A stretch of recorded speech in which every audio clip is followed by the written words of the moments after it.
ಇಂದು ರಾಜ್ಯ ಕೇಸರಿ ಪಾಳೆಯದಿಂದ ಕಾರ್ಯಕಾರಿಣಿ ಸಭೆ ನಡೆಯುತ್ತೆ. 2 ವರ್ಷಗಳ ನಂತರ ಕಾರ್ಯಕಾರಿಣಿ ಮೀಟಿಂಗ್ ಮಾಡ್ತಾ ಇರೋದು ಬಿಜೆಪಿ.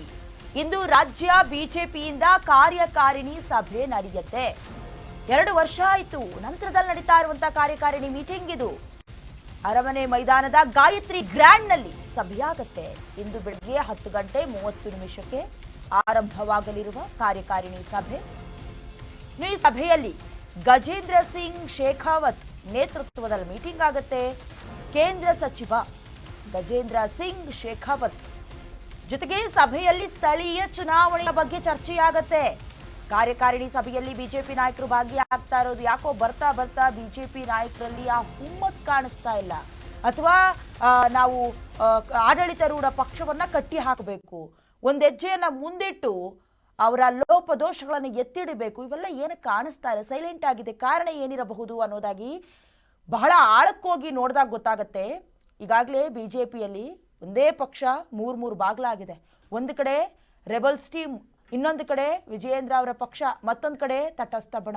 ಹೀಗಿರುವಾಗ ಕಾರ್ಯಕಾರಿಣಿ ಸಭೆ ಹೋಗ್ಲಿ, ಅಟ್ಲೀಸ್ಟ್ ಪಕ್ಷವನ್ನ ಮುನ್ನಡೆಸೋದು ಹೇಗೆ, ಪಕ್ಷ ಸಂಘಟನೆ ಹೇಗಾಗಬೇಕು, ಮುಂಬರುವಂತ ಎಲೆಕ್ಷನ್ಗಳಲ್ಲಿ ನಾವ್ಯಾವ ರೀತಿ ಪಕ್ಷವನ್ನ ಸದೃಢಗೊಳಿಸಬೇಕು, ಪಕ್ಷವನ್ನ ಸಂಘಟನೆ ಮಾಡುವ ಕೆಲಸ ಆಗಬೇಕು, ಹೊಸ ಕಾರ್ಯಕರ್ತರನ್ನ ಅಥವಾ ಯುವ ಕಾರ್ಯಕರ್ತರನ್ನ ಯಾವ ರೀತಿ ಸೆಳಿಬೇಕು, ಈ ಎಲ್ಲ ಯೋಜನೆಗಳನ್ನ, ಈ ಎಲ್ಲ ಪ್ಲಾನ್ಗಳನ್ನ ಮಾಡಿಕೊಳ್ಳುವಲ್ಲಿ ಎಲ್ಲೋ ಒಂದು ಕಡೆ ಎಡುತ್ತಾ ಇದೆ. ಸಂಬಂಧಪಟ್ಟಂತೆ ಈ ಹಿಂದೆ ಕೂಡ ಸಂಘ ಪರಿವಾರದಿಂದ ಎಚ್ಚರಿಕೆಯ ಕರೆಗಂಟೆಯನ್ನು ಕೂಡ ಬಾರಿಸಲಾಗಿತ್ತು.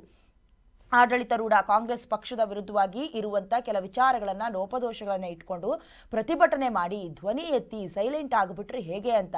ಬಟ್ 2 ವರ್ಷ ಆಗಿತ್ತು ಕಾರ್ಯಕಾರಿಣಿ ಸಭೆ ನಡೆದಿರಲಿಲ್ಲ. ಇವಾಗ ಸರ್ಕಾರದ ವೈಫಲ್ಯ ಏನಿದೆ ಅಂದ್ರೆ ಏನೇನು ವಿಚಾರಗಳು ಮಂಡನೆ ಆಗಬಹುದು ಅಂತ. ಸರ್ಕಾರದ ವೈಫಲ್ಯ ಅಂದ್ರೆ ರಾಜ್ಯ ಸರ್ಕಾರದ ವೈಫಲ್ಯಗಳ ಬಗ್ಗೆ ಚರ್ಚೆ ಆಗಬಹುದು, ಪ್ರಸ್ತಾಪ ಮಾಡಬಹುದು.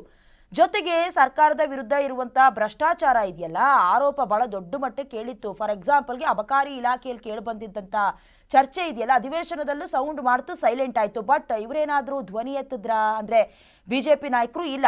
ಅದಾದ ನಂತರದಲ್ಲಿ ಸರ್ಕಾರದಲ್ಲಿ ಇಲ್ಲಿವರೆಗೂ ಈ ಕ್ಷಣದವರೆಗೂ ಆಗ್ತಾ ಇರುವಂತಹ ಅಧಿಕಾರದ ಕಿತ್ತಾಟದ ಬಗ್ಗೆ ಕೂಡ ಚರ್ಚೆ ಮಾಡುವ ಸಾಧ್ಯತೆ ಇದೆ.